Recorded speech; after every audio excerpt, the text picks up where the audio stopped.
going to kind of jump right into some product related news. So we're going to talk a little bit about where we are now, where we're going in the short term future, and where we're going after that. And I'm just thrilled to be able to announce that we're going to be releasing FileWave 15. FileWave 15 should release, Lord willing, and the creek don't rise. We should be releasing to early adopters here this coming week. It's in the final throes with our QA team currently. So we'll go to early adopters next week and likely general availability release the week after. So that would be the very last week in May is our expectation. So we'll follow up with that, and there's going to be a whole bunch of material you're going to be getting on this because I've put a few things on this 5.30 but there's so much within this release that we couldn't possibly cover it all. But some I want to touch on are, first of all, just why we're calling it FileWave 15. Mainly two reasons. And it has to do with FileWave Anywhere, right? If you remember, FileWave Anywhere is what we're calling our web admin, and it is complete. It's been a long journey for us to get it to this point, but we're sticking a pin in it and saying, hey, it's done. Now, that doesn't mean we won't continue to do work on it in the future. We will. But we're saying, as far as a major initiative to release a product that's a great companion tool for those of the folks that maintain FileWave on a daily basis and kind of live in it, it is a great companion tool. It does lots of extra little things that the FileWave Central tool doesn't. It's a nice complement for that, but especially for the technicians, the engineers that are in the field on a day-to-day basis, we think that the solution is going to be great for you. And why can we say that it's complete? Well, we can say it's complete because of the second thing. And the second thing on this list is that deployments are now fully within FileWave Central. So we're going to kind of break out of the slides here. I'm going to leave them up on screen, but I'm going to show product as well here. So let me just kind of shrink this guy down a little bit, and we'll see if we can't show product here. Okay. So let me minimize this as well, right? And let's talk about FileWave Anywhere version 15, why it's such a big deal and where we are. So this is version 15 of FileWave. Here we're looking at in the FileWave Anywhere. What makes it now that it's done, right? Well, the main thing here has to do with deployments. And what is so important about deployments is that within the FileWave native FileWave Central tool, you now see that we have deployments in here. And of course, we had them in 14.10. We added them, but they were read-only. You couldn't make changes, and you couldn't create new. But now within FileWave 15, you can create new deployments in here. And it's very similar to what you see in FileWave Anywhere, where you've got targets, sets, and options. And just so you know, there have been some concerns about the way that we use the term payloads within FileWave Anywhere. We will eventually be switching that back to file sets because folks found it a little bit confusing. So we're going to stick with file sets. That seems to be a general consensus, but it's the same thing. So we can add targets here. So we can, for instance, add a group, right? So we can pick a group here and assign content to that and pick file sets. And assign those as well. So we can say, hey, everything Windows, for instance, that's a whole lot of stuff that we can send out to these devices. And then we send options, just like we do with anything else with an association, set it to kiosk, etc. And when we do that, and when we save it, I didn't give it a name, so it's just called new deployment. But then when we're looking in the web admin here, we'll see that new deployment is here as well. So now, finally, these two solutions work 100% with each other. Deployments are the next generation of associations. They're kind of the same, but a little bit better. Eventually, we'll depreciate, or not depreciate, we'll deprecate associations at some point in the future, maybe next year or something like that. We're not in a hurry to do so, but deployments are the next generation of distribution within FileWave, and we think you're going to enjoy them. And now, you can actually use the conversion tool that's in FileWave Anywhere here to convert these over into deployments, your deployments, and truly 100% get to deployments. So we're super excited about what those changes mean within the application and what that means for your environments. So we're so happy about those two things, and for us, this is really a major release, and we're very excited about that. But there's so much more in FileWave 15 than what you see just with deployments and us saying that the FileWave Anywhere is complete. I'm going to touch on a few things here. We're also you're going to be getting some marketing material over the next couple of weeks to kind of highlight the 15 things that we love about FileWave 15. And it wasn't hard to make the list because there's so many great things. So I'll just take a breath here and say that one of those things that we love and folks had asked for a while are actions and reports. So I've got two admins open here. I've got the older 1410. So this is a 1410 server here. If I go into devices, we've always had reports, so we can see the devices that are in my lab environment here. And the only thing that I've ever been able to do from these reports, so if I needed to do something, for instance, with this device, I could right click it. I could choose to reveal client, which will take me over to the client's view, and then I can do stuff, right? So I can do all these things with this device, but it's made me navigate away from the report. So when I said to you earlier that we care about efficiency, these are the kinds of changes that we're trying to make in FileWave, and we really do appreciate and love your feedback on these things. When we look at 15, how can we make that more efficient? Well, if we go into an inventory query and we just pick some random report, when we see that report, see all the goofy names that people have in here, you're going to notice that now we have a context menu directly within the report. So anything you can do with the device, you can do from the report directly. So if you need to remote control with TeamViewer into the device, not the case here with this iOS device, but all of those commands are now available from here. And so it's one less step. Additionally, I'm working here on Andriana's device. If I needed to do something with Andre's device here, I can stay in my report. I don't have to leave to do stuff. So I can go directly, say, into client info for this device, and then do the things that I need to do. So it's a small addition to the product, but that's an everyday kind of thing. And these are the things that we're trying to focus on as much as we possibly can. Things that make you more efficient on a day-to-day basis. Let me take a quick break there and just ask, I'm not watching the chat. So Josh, Derek, anybody, is there anything in the chat we should talk about? Or no, just some thumbs up and nice. And awesome. Happiness. This has an unintended consequence. I don't know if Howard's on today, but we were recently talking with a customer last week, and he said, "Boy, it'd be great. I really wish you had the ability to do smart groups with Chromebooks." And although we hadn't really thought about it very much, if there's an issue or something you want to do with Chromebooks, when you're looking at a breakdown, and I have it there, but let me go over to my other admin. We're looking at a Chromebook here. You can't manipulate these groups. These just come in from Google, of course. And you can't, unlike other platforms, you can't create smart groups from them. But one thing that's interesting is because we've added the context menu within reports, that means that you can now create a report here in FileWave Central related to Chromebooks and actually take actions from them. So you're going to be able to effectively create smart groups for Chromebooks as well, which is kind of encouraging because you can use it to remediate problems with those. So we're looking forward to that. And it was totally accidental. I'd love to take credit and say, hey, yeah, sure, we thought about that, but we didn't actually. We just knew that it'd be helpful to have these context menus in here. So hopefully you're happy with that. I always think it's crazy to see what people do with the names of iPads when left to their own devices. So what else do we have in version 15, right? Well, of course, we have the Apple Spring Release support. And so I have trouble even keeping up with the version numbers anymore. I'm old enough at this point that I find, I can never remember. The numbers seem to change so much. But as always, there are profile changes in this, in the release both for DEP and for configuration profile changes as well. So all of those changes are in here. And of course, support for the most recent iOS and macOS versions.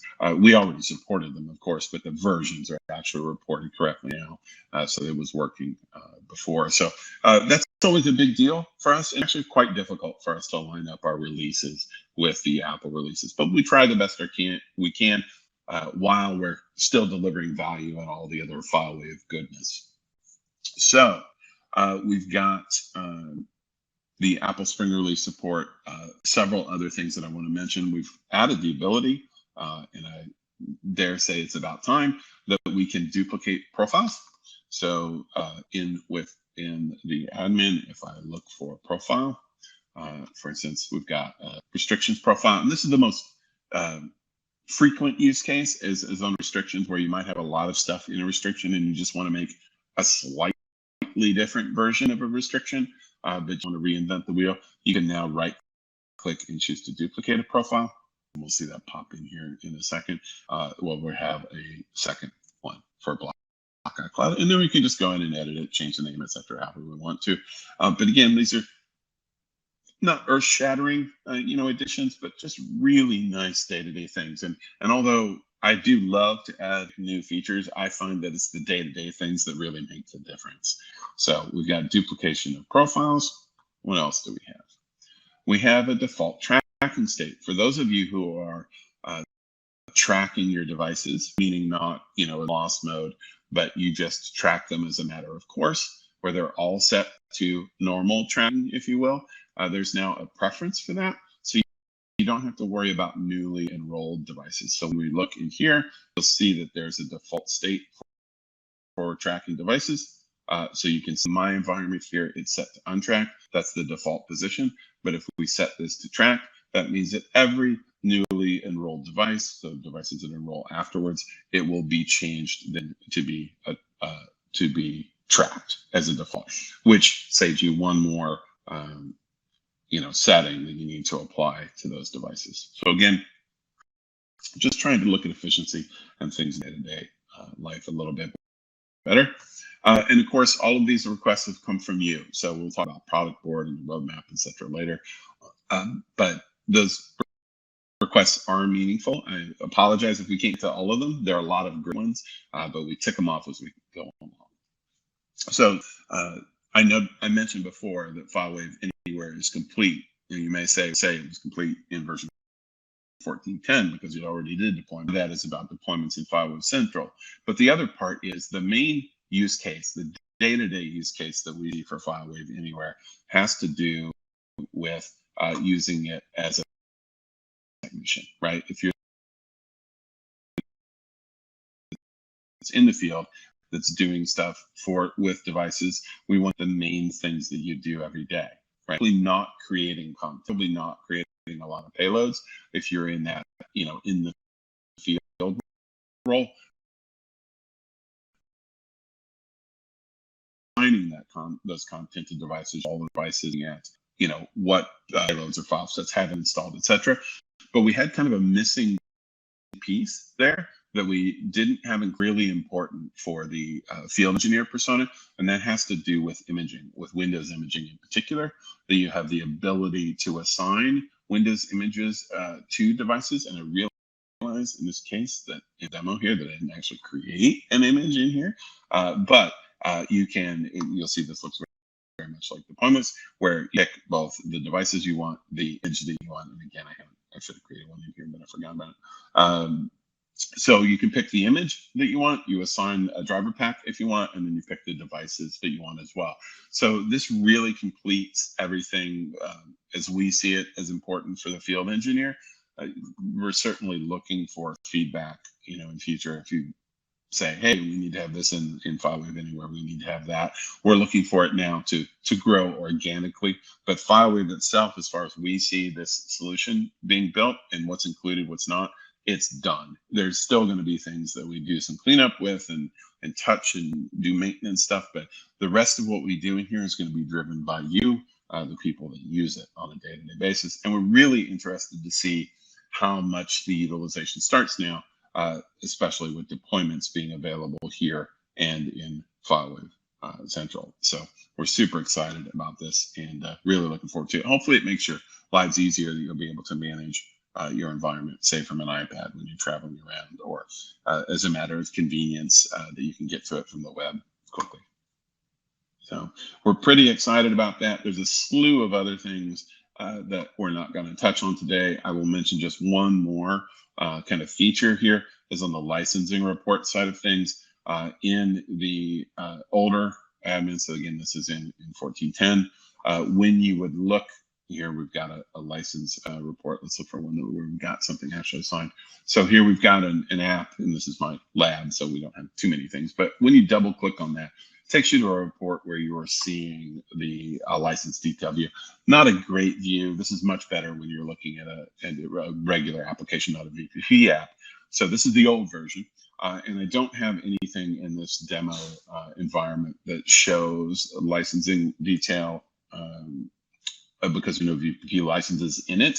But let me show you a screenshot of one showing the report. So what you get now is something like this. When you look at that, you're going to see the device ID, the serial number, what the actual client name is, any user information you can, and license distribution information as well. So greatly, this has just got one record in it, of course, but if you had lots, you would see all the detail in there too. So really enhancing that reporting. There's at least 7 or 8 additional really nice little ads like this that are in it, but we're going to save some of those as surprises with some of the marketing material here you'll be getting on the next few days. So super excited about that.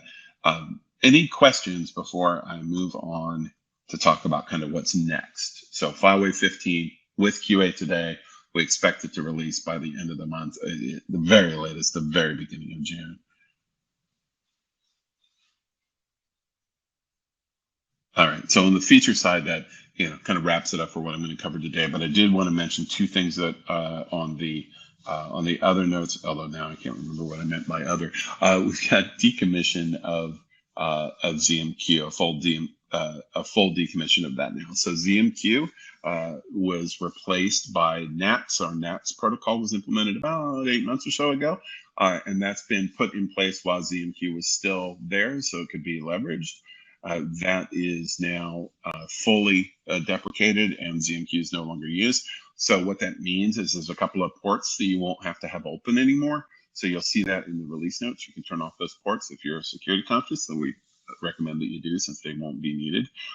And there are some implications to some very old clients, some notifications that they won't be able to send. So if you've got a lot of devices that are running very old archive versions of the FileWave client because they can't run newer, there'll be slight implication there, but nothing functional. You'll still be able to deploy file sets and such to them.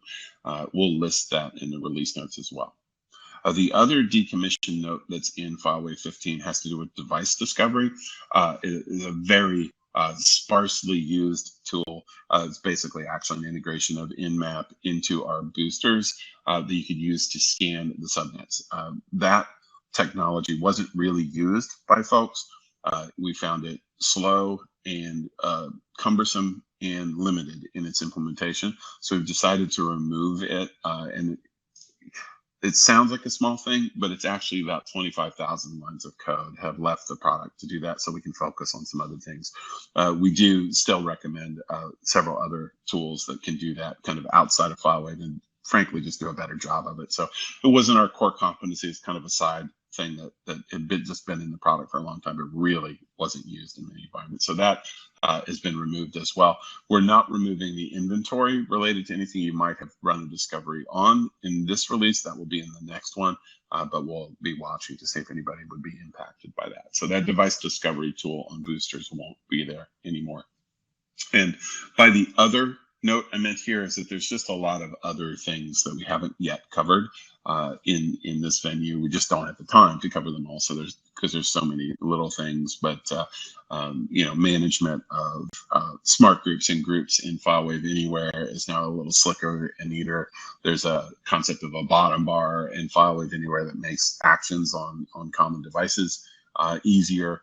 We're just super thrilled with this release, and I know I probably keep saying that over and over again, but we're very excited to see this one get out the door, and we hope you're excited with it as well. There was any one. Questions? Yeah. There was one comment. Igor asked if you could touch more on the Windows imaging, like additions, I guess, in FileWave Anywhere. Yeah, so it's limited. It's not about creation of images. It's just about assignment of images. So any images that you've already got created, you can now assign them to devices and remove those associations as well from within FileWave Anywhere. It's not actually a change That's a subset of what you can do in FileWave Central. We don't see the Anywhere tool being the tool that you would use to create an image, to capture an image, but it is the tool that we think will be very useful for the field engineer for assigning an image. So any driver paths or images that are already created can be assigned to any device. And you can, of course, change the imaging, MAC addresses and such. Yeah, and unlike the whole associations versus deployments, the imaging things that you see in Anywhere, it's the same information. When you set it in Anywhere, you see it in Central. When you set it in Central, you see it in Anywhere. That's correct. It's always been kind of its own little bubble, the way that imaging associations work, and it's continued to be that way. So it's exactly the same thing. You'll see exactly the same thing between Anywhere and Central with regard to imaging associations. So anybody will be able to create them in either platform or remove them. Okay. Right. So that means, if you get a placeholder device, you can create the placeholder in FileWave Anywhere. You can assign the image that you've already got to that placeholder. You can take your new device out of the box, fire it up, and as long as that MAC address is right, it's going to match up an image of that device just like it would from FileWave Central. Yep. All right. So let's talk about what's next, right? So what's next is FileWave 15.1. What are we focusing on with this? I am a big believer in function over form normally, because of course, as I said, we're very much focused on efficiency of you and our product and what you do on a day-to-day basis. But it's been, well, I've been at FileWave for 6 years. We've never changed the look and feel of the FileWave Central Administrative Console in the entire time that I've been here. And that form is starting to hurt us when we're talking to prospects and they look at our product, they go, ooh, it's old, right? And you may say, well, I've already bought FileWave. I don't care that it looks like that. That's true. But the more that we sell to new people, to new folks, to new customers, the more we can invest in doing the other things that we really want to do on the function side of things. So we're spending a little time here with some facelifts in version 15.1, and that's a facelift for FileWave Central. This is not a UX change, it's a UI change. So we're not really changing workflows. We may eventually do some stuff to make those things a little more efficient, but this is primarily a UI update in FileWave Central. We're also doing kind of a mini refresh in FileWave Anywhere. And this is just to make the two products look very, very similar. In fact, you can kind of see some of those things already. We'll just break away from this for just a second. In FileWave Anywhere, this is, I've been logged out here. So this is the older version. So this is 14.10, what you all have in place today. And you'll see that when it logs in, this kind of a gray color and the different font. So here in 15, some of that's already been implemented. It's a little stronger color with different icons. The same iconography, the same color schemes, etc., are being done in Central and in Anywhere. Now, that work is ongoing right now. So when we look here and say, hey, what's next to the things we're currently working on, I mean, literally, we just started this week. With the actual work on the facelift for Central. And here's some examples of some of those things. So let me just kind of step through these. Now, these are works in progress, right? And this was just an application of a theme to our existing product. So we use Qt for our administrative console for the native-based ones for FileWave Central. And so you'll see some things that need touched on, like there's spacing here, but you can see, icons, color scheme, fonts, etc. in this. I know there were questions last time about dark mode. We're not supporting dark mode out of the box with this Central refresh, but we will be positioned better to do it in future with this refresh in place. So here's just some samples, and you can see here that we've got some colors of text to deal with and stuff. This is not at all meant to say, hey, this is what it's going to look like. It's just a feel and to show that, it's a work in progress. We're actively working on this now. And this is that theme applied to my, test environment here. So updated icons, updated fonts, updated color scheme, and just trying to make the app look like more of a native application on each of the platforms. So we're excited about this change and what it might mean for folks who are evaluating FileWave for the first time, and that we expect to be delivering here sometime in the fall, most likely. We're a little challenged here over the summer between this work and the fall release from Apple. Of course, we won't know until June what's included in that fall release. So we're working on several things here over the summer. We may or may not have a release in the summertime. It kind of depends. If the work that we're working on for these facelifts goes really well and everything kind of clicks into place, we might have a release sometime midsummer that includes those pieces. If that takes a little longer, and we're kind of leaning, we expect it to take a little longer with some of the changes that we're making, and of course with the Apple fall release, though we might not see a release until fall. But we're playing that a little bit by ear, but you'll be the first to know as we kind of hone in on what we're going to do there. So we've got these three main topics that we're working on in FileWave 15.1, which is the facelift for FileWave Central, for FileWave Anywhere, and then you'll notice I also mentioned the kiosk here. And kiosk is a big deal. It's used so much in all of our customer environments. It's the way to make customers, kind of self-service. We haven't touched that from a look and feel perspective since I've been with FileWave either. Unlike what we're doing with FileWave Central, though, the kiosk we are rewriting in new technology. But the MVP for that, the minimum viable product that we'll be releasing, will be basically the same functionality that we have today. So I happen to have the kiosk here on my machine, and what you can do with it is not, you can install software, of course. So things that are in here and that you can install are published. This, we're working on a new technology that will show this in the kiosk on Mac, on Windows, for iOS. We'll all be using the same technology. What we're excited about with that is it's going to put us in a place where you're going to be able to use themes that you can readily download from the internet and apply a theme to style that kiosk in a way that really makes it yours much more easily than you can do today. Of course, that MVP, again, is going to replicate the current functionality that we have, but the refresh here on the kiosk is so that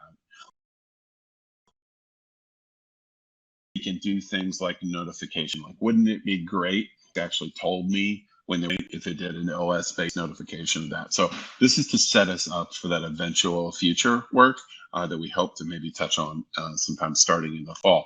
But this is this refresh for kiosk is preliminary work to be able to support that, right? So we're working on proof of concept of that here over the summer, and if all goes well, we'll have something to on at least some of the platforms in the fall. So iOS is kind of the main one. Hopefully for macOS, for Windows, we'll see. But we're very excited about this change because across the board now, what we're going to be doing is making FileWave look like the same product, whether you're looking at FileWave Central, you're looking at FileWave Anywhere, or you're looking at FileWave Kiosk. So we're very excited about that. We're also doing some deep work on model update. So model update is obviously integral part of the product. It's the way that we tell FileWave that, hey, things have changed.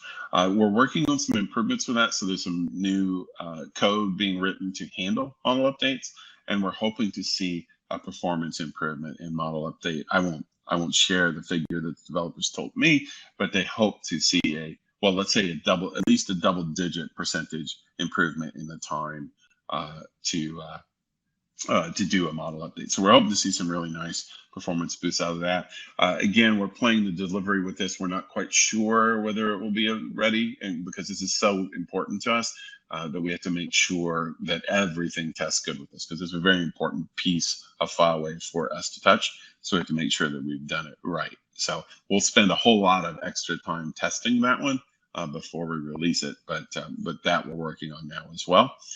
On the Windows side of the house, we're looking at some more granular controls for MSIs. That's in two ways. One, FileWave is great.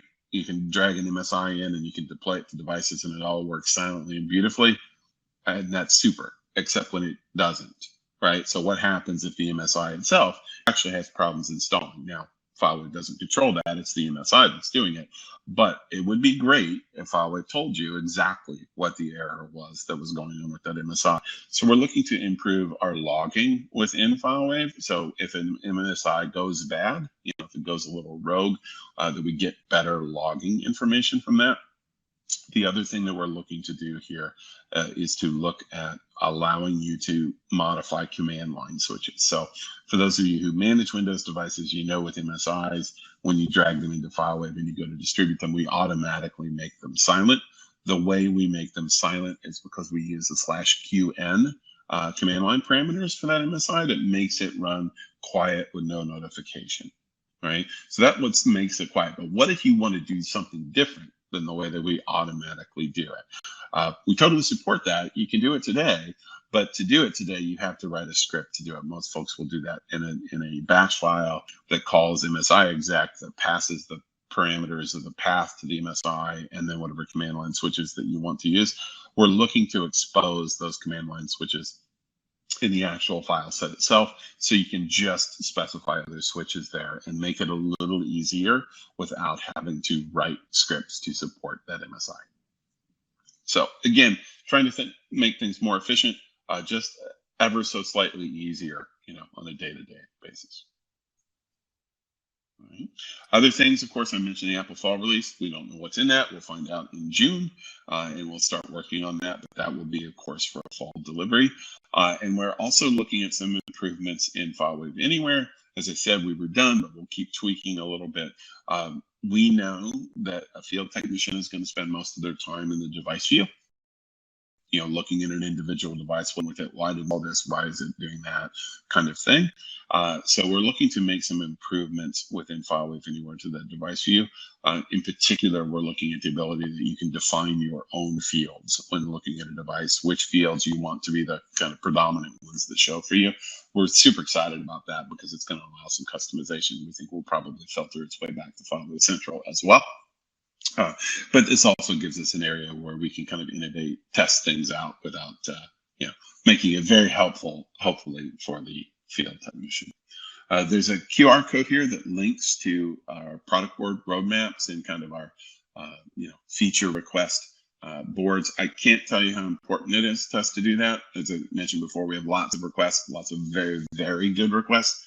We can't get to them all, but the more that you submit them, right, the more it tells us how important it is to folks in our various customer environments. So it's super important to us that you give that feedback. And we thank you so much for those who have given it.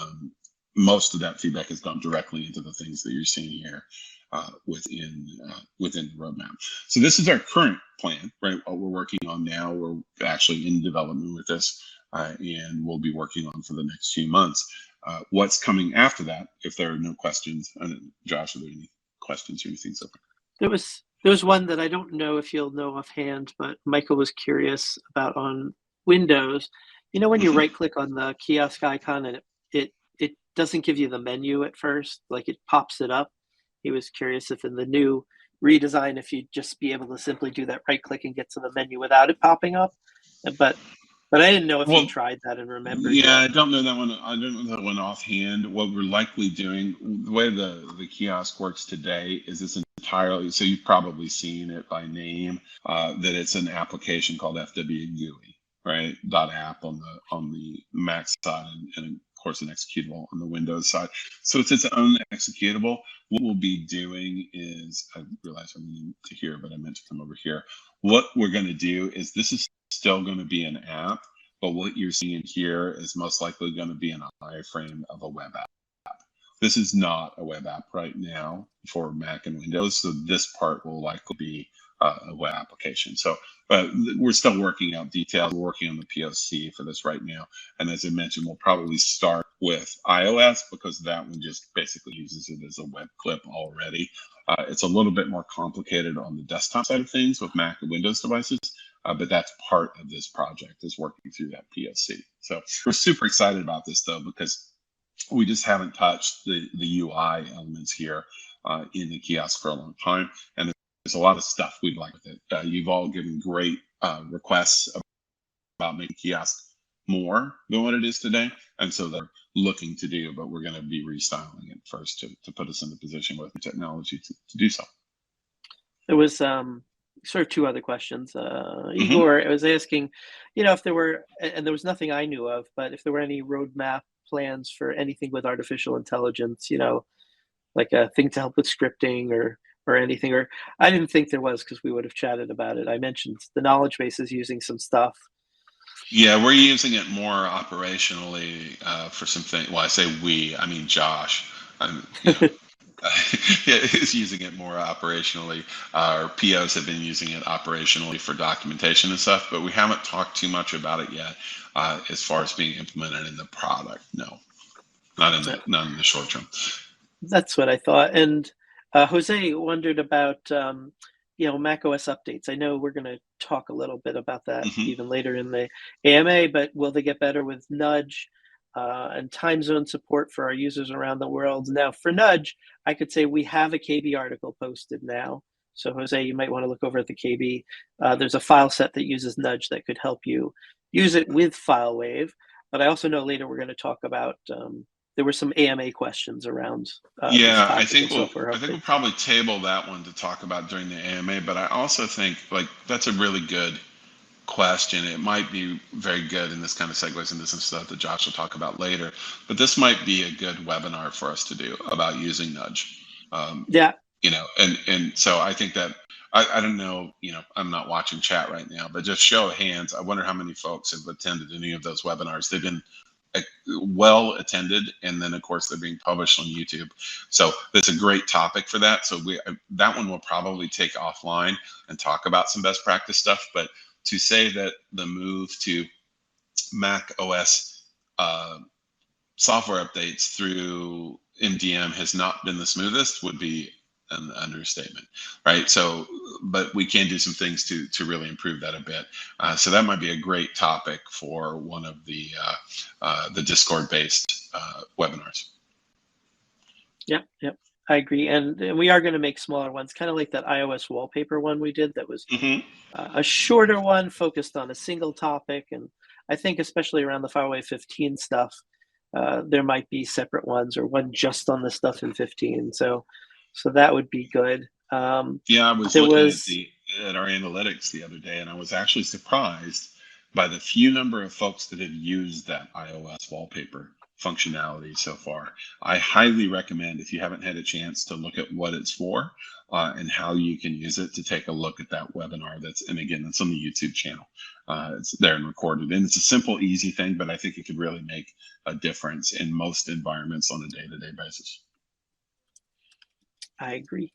And there was somebody raised the question that I think you will agree that you'd like to, is the ability to, within kiosk especially, to run a one-off like utility script. Something that's meant for there's so many things. Yeah, that one's published on our product board as one of the big ideas, because the things that leap to mind for me about the kiosk are, one, I want to know if there's something new in the kiosk, right?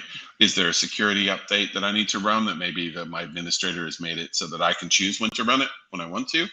But I need to know that it's there. It just can't be magical that it shows up and I don't have notification. So notification, I think, is a big deal. The ability to message the end customer that's on the device, like I just want to send out a global message to say, hey, remember tomorrow night's Patch Tuesday, or whatever kind of message you want to send out to devices. That kind of messaging is super important. And the ability of kind of two things related to utility type of stuff in FileWave kiosk. One is that kiosk, the way it is today, it's just an install or uninstall kind of thing. It's kind of a binary thing like that. We really do like the ability you can run it, and then it's just as available to run again. Examples of things like that would be a script that kind of cleans up empty, trash folders and stuff just to free up disk space. Little things like that are good for a customer to run. It could be inclusion of things like, hey, creating a trouble ticket, for the service desk, however that works, that you could click a button and it would go run the thing, and you could create a ticket, or that type of thing, that you'd have one-offs. And then the other thing that's somewhat related to that we've had is this idea of a technician toolkit, that when you sit down and you're the engineer that sits at a workstation, that you'd have kind of a hidden area of the kiosk that you could authenticate into, to be able to see stuff that you wouldn't publish for normal users, but you might want to run when you're local at the machine, and to publish those and make that easy as well. There's probably 10 additional things related to kiosk that are in there, but again, it gives me an opportunity to talk about the roadmap and product board and going in there and publishing those ideas. The more the merrier on that, because we really do love all the feedback on this. So if you've got ideas of other things you'd like to see in kiosk, don't just sit and say, well, somebody else probably has already said this. One, they may have, right? We've got a long list of stuff that people have asked for, but it's not just about that somebody asked for it.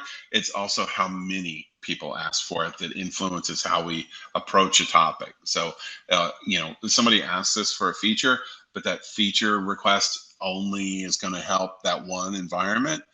It's not super valuable in the product for everybody else. So we're not going to prioritize it in the same way we would something that's important for most environments, right?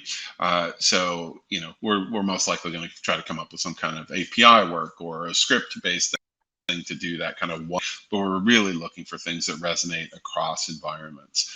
And we've got kind of a luxury of having customers in so many different types of environments. We've got education, enterprise, healthcare, etc. But most of the needs are actually kind of common, even though we're crossing verticals there. But the more feedback you can give us, the better. And especially, I will say this, giving feedback about saying it would be great to have this feature is helpful, but what's even more helpful is to give kind of a use case of why. Right, because Johnny, the technician in the field, wants to run a cleanup script, but we don't want to give that to the user. Is a great example of giving some context to that feature request. So we really do appreciate the feedback. Okay, I think we're generally good to move on, and we can come back to things in the AMA as well. Yeah, we have. And so let me talk about just this one thing here, one more thing before we kind of pass it over to Derek and Josh. Again, this is the longer term roadmap. This is not stuff that we're working on currently, but these are things that we're planning on working on soon. The first on these is third-party patching. And again, I'm going to plug those webinars that we've been doing on Discord because we can do third-party patching today. We fully support it. We integrate with Wingit and we integrate with AutoPKG, and you can do those things today. There's good material on both of those. Had a session in the Discord chat. It's in the YouTube channel. Take a look at doing those. I know that we were in an environment here just, I think, the week before last, and we were troubleshooting something that was going on in a Windows client, and we're like, why was it taking a little time to go through and do a verify? Well, it turns out there were several Wingit third-party packages that were assigned to the device, and the verification was going through and seeing through really update those applications that was actually applying those updates. C2C percent do it today, but when we're talking about third-party patching here, what we're talking about is making it a little bit easier to do both of those things. So we're looking at a front end on Wingit and a front end on AutoP, just to give you a GUI interface to be able to select those packages. So let's say for Firefox, you would have a solution where you say, hey, add a third-party patch, and you see a list of applications that come from Wingit, and you can pick one of those and click create, and it creates the file set for you that then you would deploy like any other file set. But we'll just make it a little bit easier for you to create it without having to do any scripting.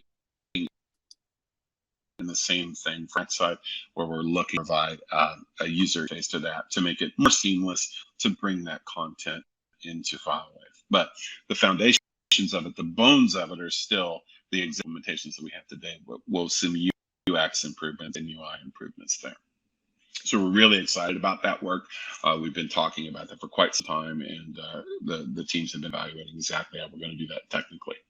The second that we hope to do concurrently if we can, but it might be in a release following, are enhancements to software update. So this is a thing where we can deploy OS updates, security updates for Mac and Windows devices, iOS devices, etc. But there's a number of things we'd like to enhance to make that more efficient, particularly around what today are a lot of individual manual actions. So for instance, Microsoft Tuesday comes out with their list of 12 patches.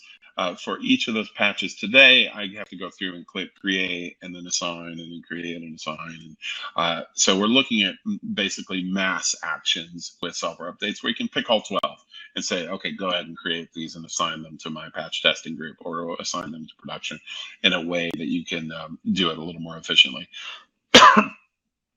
Additionally, as I mentioned before, this is the kiosk tie-in that I talked about with the kind of the UI refresh of the kiosk, is those additional capabilities that we talked about. So all three of these first things are kind of on the docket. They're the next things up when we start our next development cycles.